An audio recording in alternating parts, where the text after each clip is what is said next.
I want to discuss how my version of Mumps handles numeric calculations.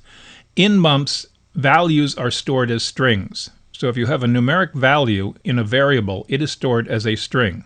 If that variable participates in an arithmetic operation, it is converted to the appropriate numeric data type, and the operation proceeds. And then it's converted back to string. Now, the question becomes, how does it do the calculations? In some versions of Mumps, numbers are converted to binary coded decimal, and then the operations take place in BCD, and it's converted back to string from there.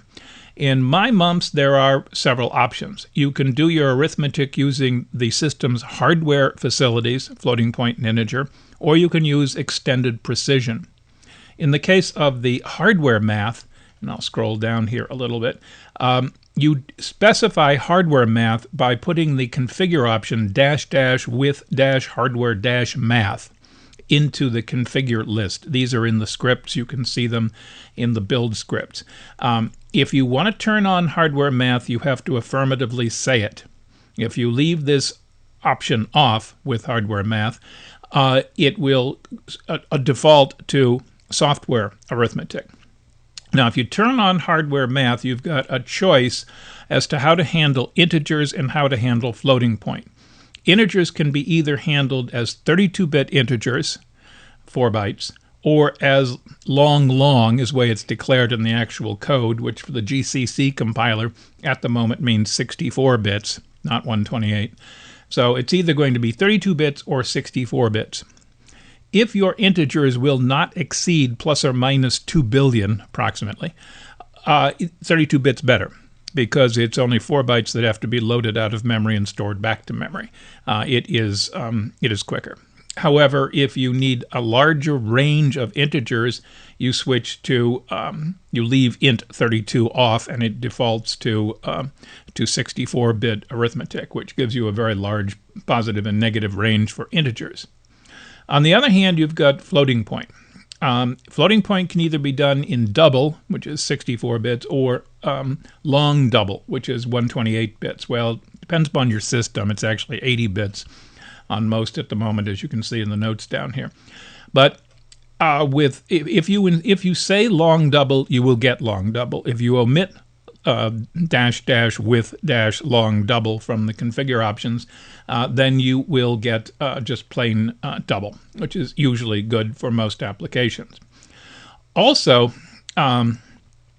when you're specifying this, you need to tell the system how many digits of accuracy to store the numbers with. If you do a calculation like 1 divided by 3, you get 0.333333 to the end of time. Do you want to store all of those 3's?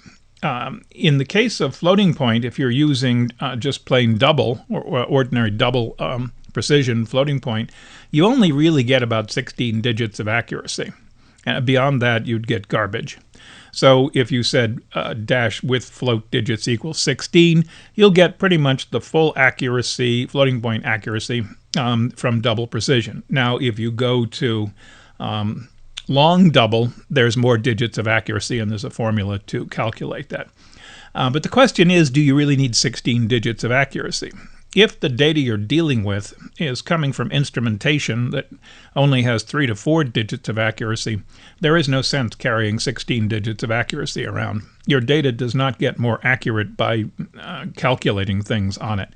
So from a scientific point of view, the number of digits that you really want to store may be quite a bit less than 16. Storing fewer digits, of course, means things run faster. Conversions take less time. The amount of space taken up by the variable is less. So minimizing the number of digits to what you really need can make things run faster. On the other hand, you may want a large number of digits, in which case, go for it. It goes down here in these notes are the readme .pdf that comes with my distribution. It mentions that long double on x86 architectures is presently an 80-bit number, and it goes into the details. So reviewing, if you say with hardware math, you will get the choice of how you want to do integers and floating point. If you want 32-bit integers, you say so. If you fail to say so, you get 64-bit integers. If you want long double precision, you have to say so. Otherwise, you get ordinary double precision. You need to specify the number of floating point digits to retain. If you fail to, the default is 8. You can go to 16 in the case of double precision, something somewhat longer with long double. I don't know what it is. It's easy enough to calculate. You'll see in a moment. But you specify the number of digits. Okay, that's hardware math. And the arithmetic will be done in the floating point hardware on your machine, which does the calculations relatively fast. Some people like really big numbers, however. And we have extended precision math. So if you fail to say with hardware math, you will automatically get extended precision math. The extended precision math is based on the GNU MPFR floating point library and the GNU multiple precision big num library. These are automatically included. And certain defaults apply here, as it mentions that I default out to 72 bits of floating point fraction. But you get to specify it. All right. Again, as it mentions there, if you omit with hardware math, you get extended precision math. The next thing you have to decide is, with extended precision floating point, how many bits there will be in the fractional part or the mantissa of the number. The default is going to be 72, as it's shown up here. If you want something significantly larger, go ahead and say it. Now, the larger the number of floating point bits, the slower it will be, because there's more work to be done. The number of decimal digits corresponding to a given number of bits in the fractional part follows this formula. It's log base 10 of 2 raised to the number of bits. So that would be, in the case of 72, log base 10 of 2 to the 72nd, which corresponds to about 21 decimal digits.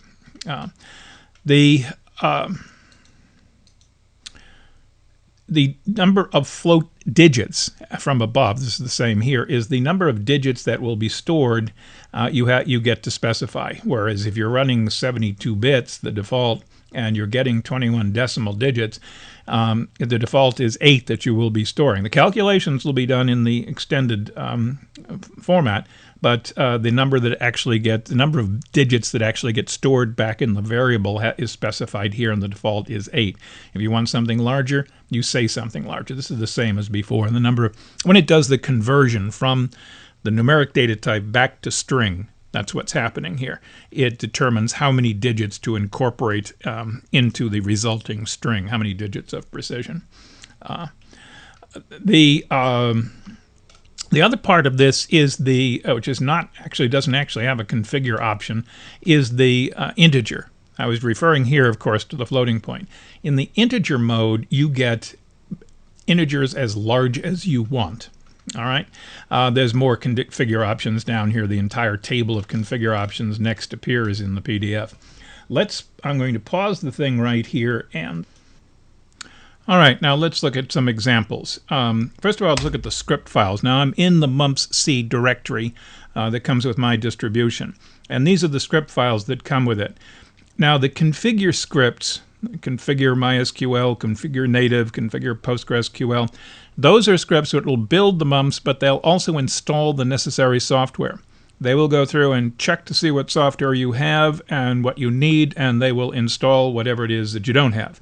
So those are basically only run once. Once you've got the software, you don't have to do it again. The build scripts, however, these are the ones that actually recompile the software, the compiler, the interpreter, the libraries, and so forth. There's several of them. The simplest one is the one I'm going to use for examples, is build mumps with globals in single user native.script. It's the simplest version. It's the fastest version. It is also restricted because it's it basically only allows one person at a time to use the database. But anyway, that's the one we want to play with. I'm in root here because I'm going to be running these scripts, and I need to be root to run them because they modify the system. They store the results in /user/bin and some other things, so that have to be root to run. But that's okay. First of all, I do have a version of Mumps running. And there it is. We're not running, I just made it run. You can see this was built the other day. Across the top here, you get a listing of the parameters that are currently in effect. First of all, hardware math, yes. So hardware math is turned on. So if the hardware math is turned on, how big are integers? Well, integers are declared as int. In other words, they're going to be 32 bits. Int in the GCC compiler at the moment means 32 bits. Floating point, on the other hand, is declared as double. In other words, 64 bits. So those are the two major parameters. We are hardware math, we are 32-bit integers, and we are double precision floating point. The number of floating point digits that will be retained is 8 at the moment. And the floating point bits down here is not applicable because we're not using the extended precision software. The number of bits is a selectable item only if you're using the floating point software, as opposed to the floating point hardware. So anyway, what does this mean? It means relatively simply that if I divide 1 by 3, I get that answer. And you'll notice there are 8 digits of precision. 8 digits of precision. Similarly, if I take 1, 2, 3, 4, 5, 6, 7, 8, 9, 3 billion plus 1. Now remember, these are 32-bit integers. I get a negative number. It overflowed. 3 billion overflowed anyway, but 3 billion plus 1. If I just said write out 3 billion, it would be a string, and it would write it out. If I do an operation on it, I'll do it here. Write 3, 1, 2, 3, 4, 5, 6, 7, 8, 9, and you get 3 billion. No numeric operation was done. If, however, I'm using up arrow to get back, put a plus sign in front of it, that causes it to interpret it as a number, and of course it's an overflow. And you'll notice it's a similar overflow to the one up above, which had a 95 at the end. This has a 96, but the one up above had added 1 to it. So operations are still working, but it's an overflow because it's 32 bits. Now, if your application doesn't use values that exceed approximately plus or minus 2 billion, it's fine. And it's, of course, been the standard for many years in regular programming. So I'll get out of Mumps, and now we'll go in and we'll modify the build script. So I want to go in and edit build Mumps with globals. I'm hitting tab, and it's filling in the rest of it until it gets to a place where there's an ambiguity with globals in SI single user script. Okay, it saves typing by hitting tab. All right. Now in this script, it builds 2 versions. The first version at the top here, which I'm really not going to worry about right now, I won't even play with it, is the read-only version. Okay, that creates the database so it can read the database, but it can't write to the database. The read-only version, you can have multiple copies running on the same database, any number of copies running on the same database, because none of them are actually altering the database. This is actually very effective for a lot of, because many applications are read-only anyway. All right, the second version down here, and I'm scrolling down as you can see, this is the one that builds the read-write interpreter. All right. This is the read-write interpreter. I was hitting Control-E if you were wondering what I was doing there. There's the start of the configure, /configure. Configure is the configuration program. Prefix equals /USR. That's telling us where the results are going to be stored in /USR. The backslash here means that the next line's a continuation.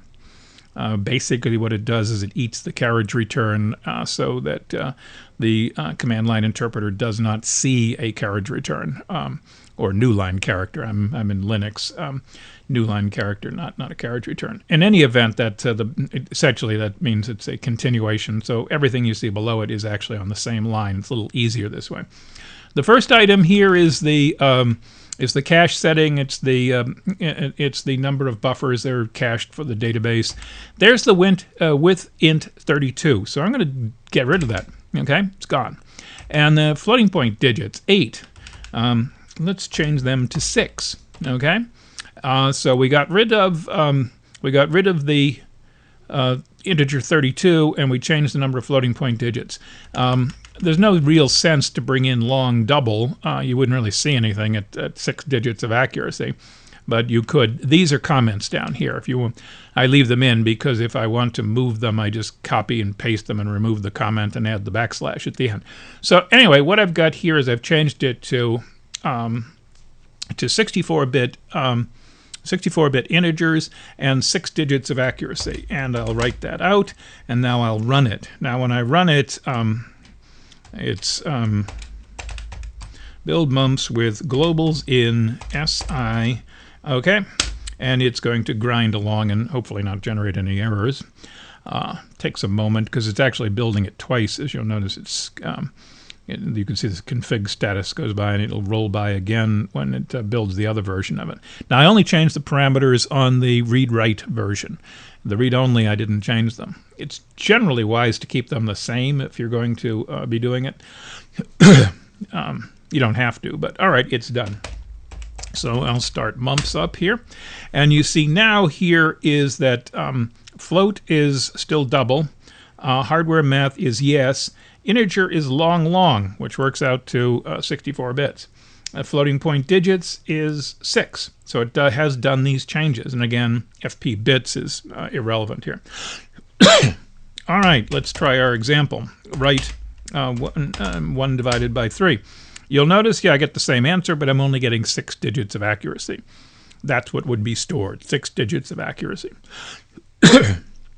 The other example was write 3 billion, 3, 1, 2, 3, 4, 5, 6, 7, 8, 9, plus 1. It works. Why? Because the integer is much larger, and the upper limit on a 64-bit integer is some bizarrely high number. So integers work a little differently, and the number of bits stored, number of digits stored is different.